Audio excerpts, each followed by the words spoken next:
Well, we just saw a great example of how a mashup can contain information from so many different sources, and how would that save me time and effort? Every one of us, every day, go out to different websites where we cut and paste and cut and paste and switch pages. And now in one place, I had all of my information in widgets, and I clicked and the information got passed dynamically to another widget, and I received the information without switching pages. And that's just one of the many benefits of a mashup. We saw how to use a mashup. Let's take a look now on how we would actually wire one of those widgets into a mashup. Now this page that I've got open here is a partial of the one that I just showed you. And the way that I got this is if I open up my slider over here on the side, you'll see that I've selected the page video. Previously I was up on this freighter mash board. I've selected the page video, and now I've got this widget that's in place already, the show data information about the ships. The vessel details information.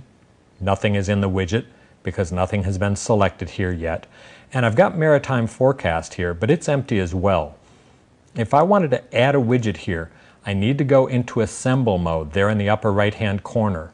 When I go into assemble mode, you'll notice now that I've got some properties widgets where I can open up, or I should say properties twisties, where I can open up individual properties for each of these different widgets.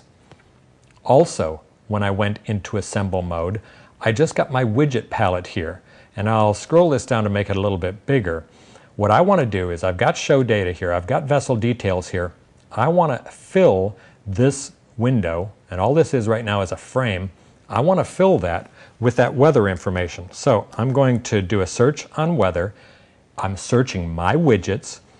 I just got a return. These are all of the widgets on my server that have to do with weather, so that they're tagged with one of the words weather. There's maritime forecast, the one that I want. I drag it, I drop it onto my page, and let's just close this to get it out of the way. The widget's on my page, but if I click here, it's not going to update because I haven't wired it. I select the widget properties.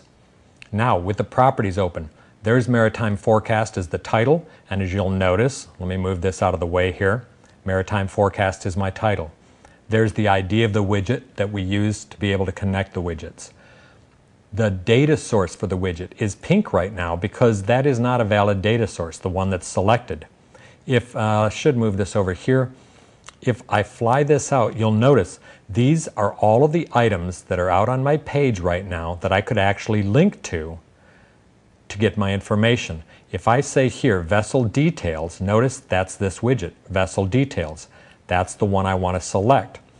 I can say by default, by the way, I want to have snowfall as my default map when I make the selection. I click apply.